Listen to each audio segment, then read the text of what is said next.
Hilchos Terumos Perek Shvi, the laws of Truma, chapter 7. So yesterday we really began what's like the second section of these laws. We're talking about Truma. That's the 2% that you have to separate to a Kohen from your produce. The first bunch of chapters were dealing with the produce itself, which produce needs to be taken as Truma. And then yesterday we segued into the eaters. Who is allowed to eat Truma? Yesterday we learned that basically the Kohen and his immediate family are allowed to eat Truma, and as well any of his possessions, for example his animals, his non-Jewish servants. And then we spent a big amount of time yesterday talking about the wife. The wife's status changes depending on who she's married to. So if you have a regular Jewish woman who married a Kohen, now because of the Kohen she could eat Truma. If you have the daughter of a Kohen who married a regular Jew, now while she's married to the regular Jew, she cannot eat Truma. If that marriage ends, unless she had a son from the Kohen, then even if the marriage ends, exactly. Okay. It's a whole thing, and we're going to get back to that later. Many different scenarios of which type of children qualify or disqualify a woman from eating Truma. But today, we're going to continue on the subject, more as it relates to people that are ritually impure or forbidden to engage in certain marriages, and they still did. How does Truma affect them? Says the Rambam halacha aleph, kohen tameh. First off, if you have a Kohen who's ritually impure, basically all Kohanim today are ritually impure, but in temple times it was important to tell the difference. If you touch the dead body, then you're impure. A Kohen who's impure, asur lechol Truma. It's forbidden for him to eat Truma, bein tmeya, bein tahira, whether the Truma itself is ritually impure or pure.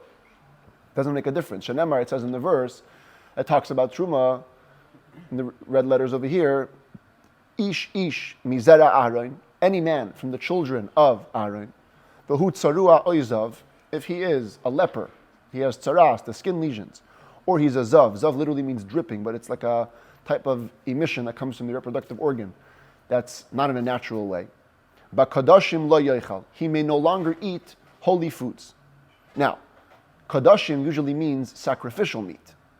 However, ezehu kodesh sha'ich l'noisei kol zera Aaron zecharim u'nekevos. Here the Torah uses the word zera Aaron, descendants of Aaron. Seems to include even females. That can't be sacrificial meat. Sacrificial meat, in many cases, cannot be eaten by certain females. Which is the food that all Kohanim can eat? Havi omer zu truma. That is truma. Sometimes Torah refers to truma, but the word kadshim, holy foods.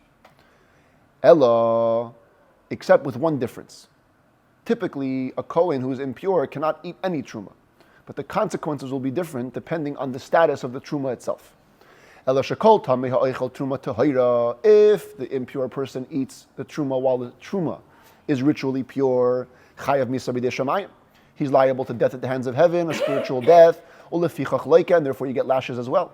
Shenemar, as it says in the verse later, v'shamru es mishmarti, they have to guard my safeguard, v'lo yisu alav chet, so that they not carry a sin, which is an expression that if you do, then you're liable to the heavenly death penalty, and therefore to lashes down here.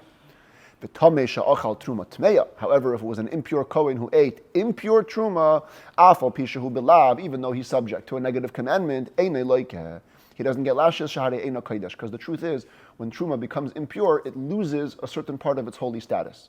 It's not considered fully holy. Halacha base. When you have a Kohen who's impure, so we're going to learn more about this in the laws of ritual purity and impurity. In many cases, the way to become pure involves a few stages. You have to first go to the mikveh, and then you have to wait till sundown. Sundown of the day that you went to mikveh is considered like the transfer point into the realm of purity. So here too the Rambam says, when you have a Kohen who's impure, they cannot eat truma ad sheyariv shimshan until their sun goes down. In other words, till the sun sets after the day they went to mikveh.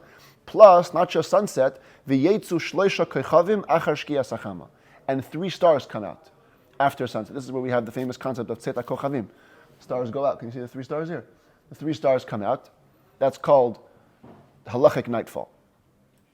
That's the point at which they can begin to eat truma. Shenemar, as it says, They have to be stars of a certain price. Yes. Average size, it says. Shenemar, it says, Uva hashemesh v'toher. The sun will set and purify. Literally, simple context, the word v'toher is referring to the person. The sun sets and the person will become pure. But the Rambam translates a little differently, as does the Talmud. V'toher is a reference to the sky. Ad sheyitar harakia min ha'oyer. The sun sets, and when the sky is purified, cleaned out of all light, then the verse continues, V'achar yochal min ha'kadashim. Then he can eat from holy foods. In other words, Torah is referencing here the state of the day at which food can be eaten. After the sun sets, and not just sets, but it clears out completely, that's when you can eat sacrificial food. The Rebbe once learned a beautiful lesson from this halacha. In the Talmud, it's called Tahar Gavra or Tahar Yoma. The person became pure or the day became pure. And the Rebbe once said that basically every Jew is like a Kohen in certain ways. Every Jew is a what? Like a Kohen. Before the giving of the Torah, Hashem called us Mamlechet Kohanim, a priesthood of a kingdom of Kohanim.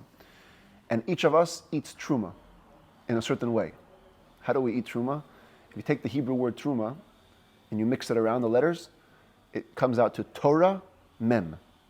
Torah, which was given in 40 days on Mount Sinai. And the same way when you eat truma physically, it becomes part of who you are. Every Jew needs to eat some Torah. You have to ingest the Torah. It has to become part of who we are. And the Rambam is teaching us, don't think Tahar Gavra. Don't think you have to be so pure, reach some high spiritual level in order to be able to ingest the Torah. As long as the day is pure, and there are 3 stars. The 3 stars reference the 3 avot, the 3 forefathers, Avraham, Yitzchak, Yaakov. As long as you're connected to the fact that you're a descendant of the 3 forefathers, there's already a purity that descends upon you and allows you to study Torah the way it's supposed to be. Halacha Gimel. Kohen Torah she'achal truma tmeya.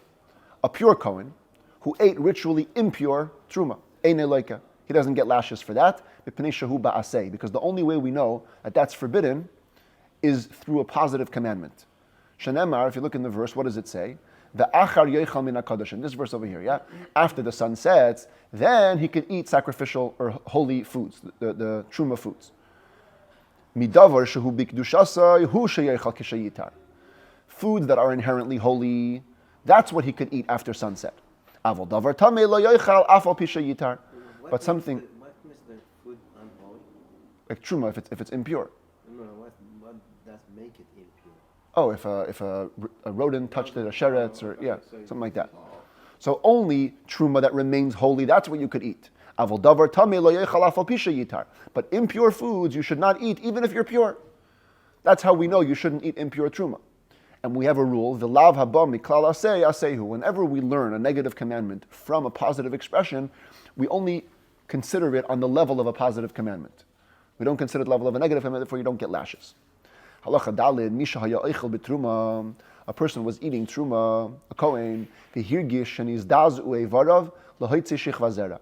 And he feels that his body shudder as though it's about to emit semen, which would make him impure. Says the Rambam, he should hold his reproductive organ and swallow the truma quickly so he doesn't become impure before he swallows it. Halacha hey hacheresh v'hashoita.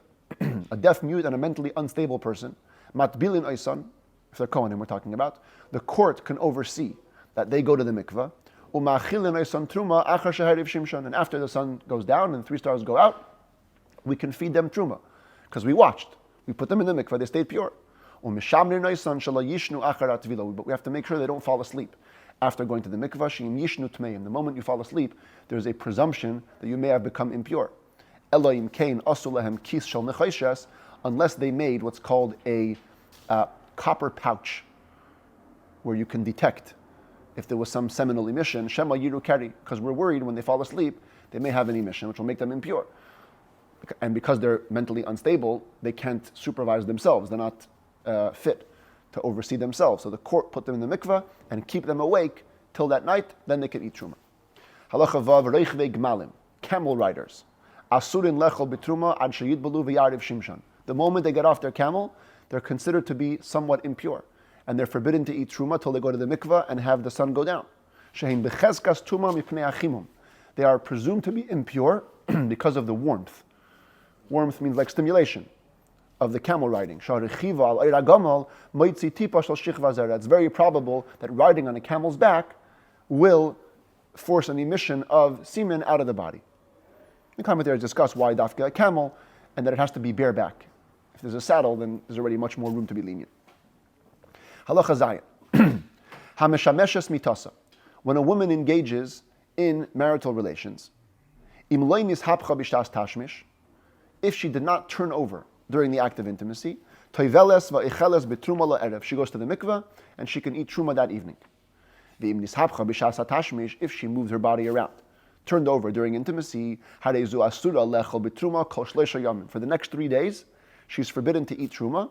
She'i efshar la shaloi tifleit v'tiyah tmeya, because it's impossible. If she moved her body around, certainly she's going to let some of the semen out, which will make her impure, as will be explained in its place. The Rambam here is alluding to a law that we're going to discuss at length in the 10th book. But essentially, whenever a woman engages in relations, there's a twofold issue. First of all, the act of marital intimacy many times brings upon a level of impurity on the person who engages in it. Secondly, semen makes impurity, but only if it touches the body from the outside, not internally. So as long as she didn't move during intimacy, the semen stayed inside her, so she's fine. Goes to the mikvah and fine. But if she moved around, hold on. If she moved around, then we're worried that the semen will come out, and since semen is viable for 3 days, it'll make her impure for those 3 days. Now, many commentaries argue on the Rambam for that exact reason. That they say it doesn't matter if she turned over or not. Naturally speaking, when a woman will arise, there's a big possibility that the semen will exit her body. So they have a different interpretation of the Talmudic passage which Rambam's law is based on. But this is how the Rambam words this halacha. Halacha ches. Trumas chutz la'aretz. Truma that was given in the diaspora. Like we saw in chapter 1, in some places outside of Israel, we have to give truma.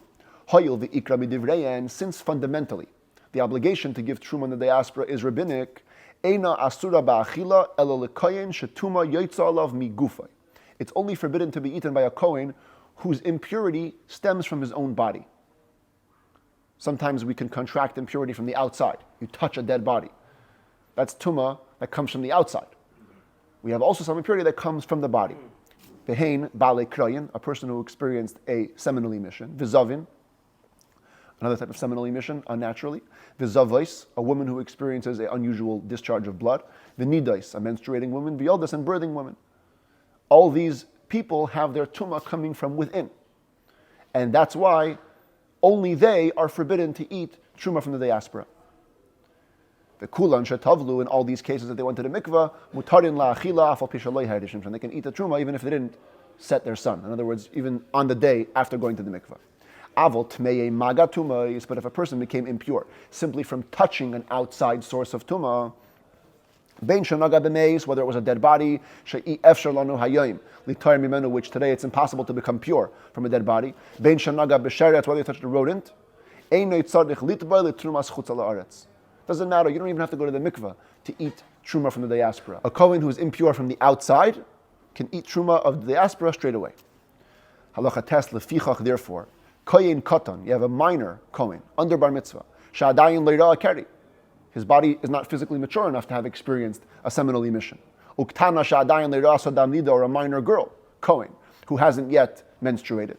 Oichlin oisa tamid b'lei bedika. They can simply eat truma from the diaspora always.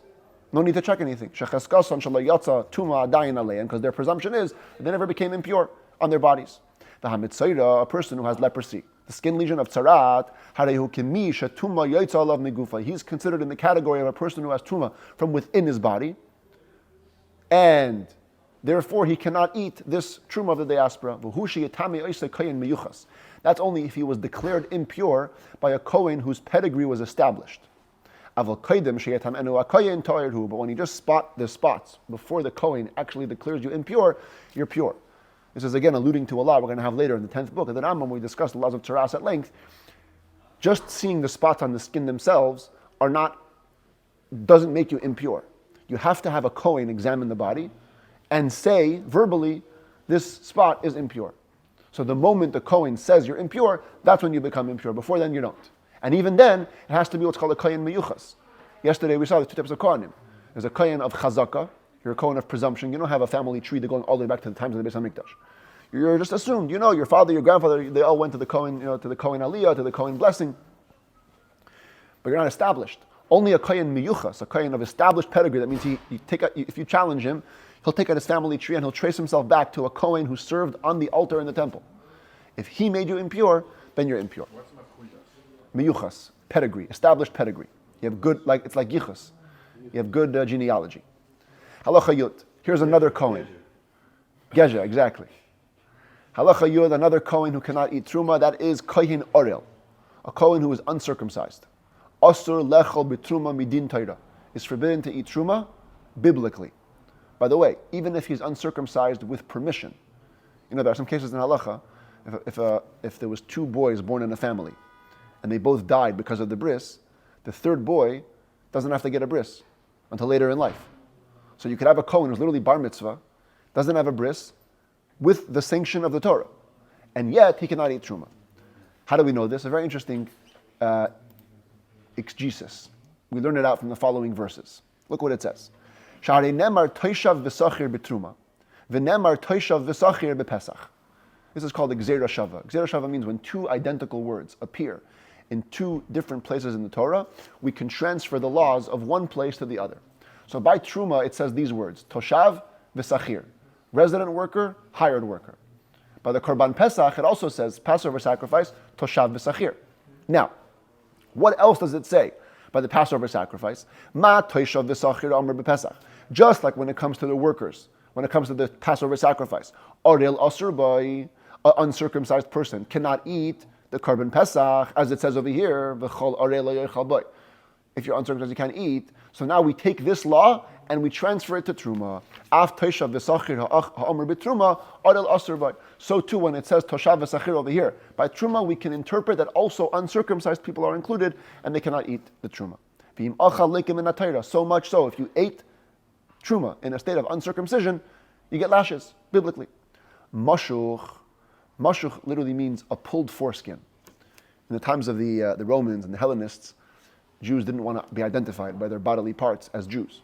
So even after they got a bris, later in life they would do an operation that would pull somewhat of the skin over the place of the bris so they would look uncircumcised. So the Rambam says if you do this, mashuch, muter lechol bitruma va'afal pisha nira ka'arel. Even though he looks uncircumcised, since the fact is he's circumcised, he can eat truma. The Rabbi said, it's important to do a bris a second time until it looks like you're also circumcised. In other words, there's two elements of a bris. The act of the bris, and that you should be branded as a Jew. You should be able to be identified, so to speak, that you have a Jewish sign on your body. There's an argument if the Rambam holds that you literally cannot eat truma till you get a bris a second time, or it's just the ideal way to go, but you can still eat truma. If somebody was born with a bris, no problem. You can eat truma. You're considered circumcised, obviously. The hatumtum, a person whose genital area is covered, he cannot eat truma. Why? Because he might be a male, and if he's a male, he's uncircumcised. The hermaphrodite, he has both organs, so let him do a bris, circumcise his male organ, and he can eat truma. Yud beis ha'aril v'chalatmein, uncircumcised kohanim, and all the impure kohanim, afal pishei nasudin lechol bitruma, even though they are forbidden to eat truma, nishehen ve'avdehen oichlin. Their wives and their slaves can still eat. This is very interesting. Their prohibition is only because of an outside factor. There's nothing inherent in them making them forbidden to eat truma. They're just uncircumcised, or they're impure for now. So whoever is attached to them as their family and as their property can still eat truma. But there are some other cases where they cannot. For example, halacha yud gimel, ptsua dako krus shafcha. This is a person whose male organ was injured. Ptsua daka means the testicles are crushed. Krus shafcha means the actual organ is cut. Heim ve'avdeyan oichlin, they can eat, and their property, that means their slaves, can eat truma. Uneshehen lo yoichlu, but not their wives. Why not? Because once a person who has such a problem with his male organ has relations with a woman, she becomes a halala. Right? This is a kohen here. Ptsua daka cannot marry a Jewish woman. If he engages in relations with a Jewish woman, he's made her into a halala. A halala cannot eat truma. Excuse me, a zaina, I guess. Yeah, she's a zaina. Same thing. She had relations with a man who's forbidden to her. But if indeed, let's say, He married her as a normal person. During the marriage, he got injured. And then he indeed abstained. He didn't have any relations with her. The woman could keep eating because she entered into the marriage legally. And as soon as it became illegal, they never had relations again. Similarly, if such a Kohen with an injured member married the daughter of a convert, she can eat truma. Usually a Kohen cannot marry a convert. But if you remember from the other book, the 5th book of the Rambam, when a Kohen has this type of an injury, his holy status is not fully upon him, and he could marry a convert Jewess. So if he does, she can eat truma. Interesting case. Both the husband and the wife are a Kohen. Okay, you have a Kohen man whose male organ is injured. He consecrates, he gives a ring to the daughter of a Kohen to marry her. Eino eicheles. Now she cannot eat truma. As the daughter of a Kohen, she could eat truma. But since she just entered into a marriage which is forbidden to her, boom, she loses her status, even though her husband's a Kohen and she's a Kohen. Sris Chama, a person who was born. Chama means from the sun. The first moment he saw the sun, he was already injured reproductively. He was born impotent. That's the word I'm looking for. Who the ishtay va'avadav eichlin. He and his wife and his slaves can eat truma. No problem to get married. Tumtum v'andragina is a Kohen who has a genital area that's covered. Or a Kohen who is an hermaphrodite. Their slaves can eat truma, avoloi nishosehen, but not their wives. Because we don't know if a tumtum or androgynous gets married, if his marriage is acceptable or not. So since it's a doubtful marriage, they can't eat truma. Tesvav. A deaf-mute, mentally unstable person, or a child, all kohanim, shekanu lahen avadim, if they purchased servants for themselves, einan eichlin, those slaves cannot eat truma because they're not really their property. A deaf-mute, mentally unstable person, they don't have the halachic capacity to acquire property. Avalim kanu lahem beisdin, oyapatrupes, but if the court acquired it for them, or a caretaker acquired it for them, or they got an inheritance from their father who was normal, as a slave came to them in inheritance, these slaves can eat truma because they belong to the cherashet of the katan by default, not because of their own actions. If a hermaphrodite engaged in relations with somebody who is forbidden to have truma, whether he engaged in relations using his male organ or his female organ. Nifsal milechel betruma kenoshim. At this point, he becomes disqualified from eating truma like a woman. Just like a Kohen woman who marries a regular Jewish man becomes forbidden to eat truma, so a hermaphrodite who engages in relations with a Jewish man is forbidden to eat truma. Neither can his slaves eat truma.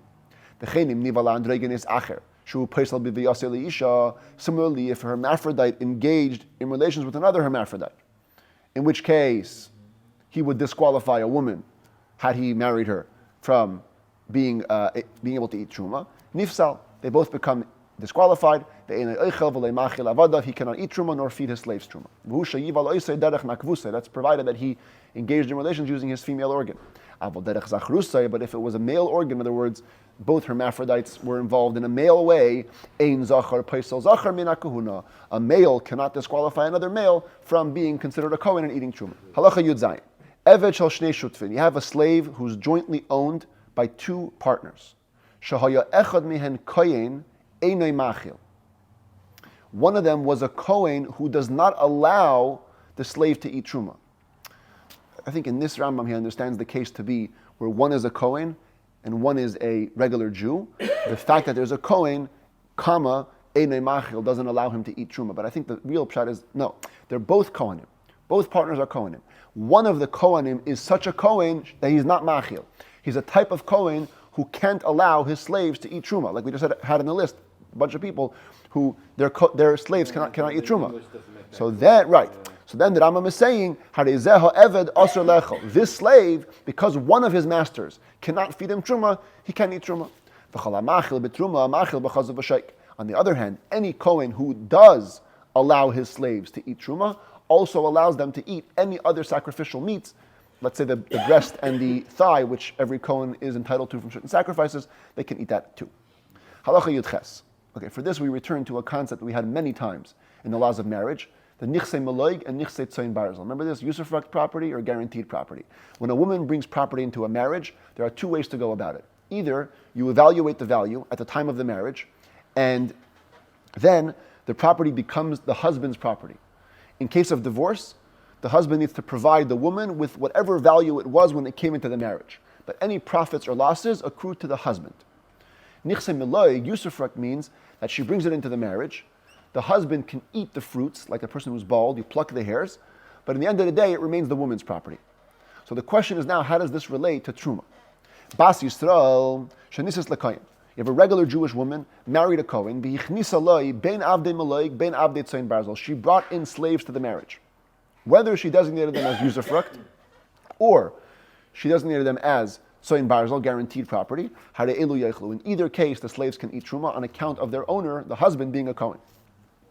B'chein avdei kohen. Shekanu avadim, the avdei ishta shekanu avadim. Similarly, if a person's own slaves bought slaves of their own, or his wife's slaves bought slaves of their own, yechlud, all the slaves can eat. Shenemar, because the Torah says, ki yikne nefesh kinyan kaspai. When a Kohen acquires something with his money, afilu kinyan akinyan. Since the word yikne is used twice, it implies even if the acquisition acquires something. So the Kohen acquired his wife, let's say, and the wife brought in slaves to the marriage.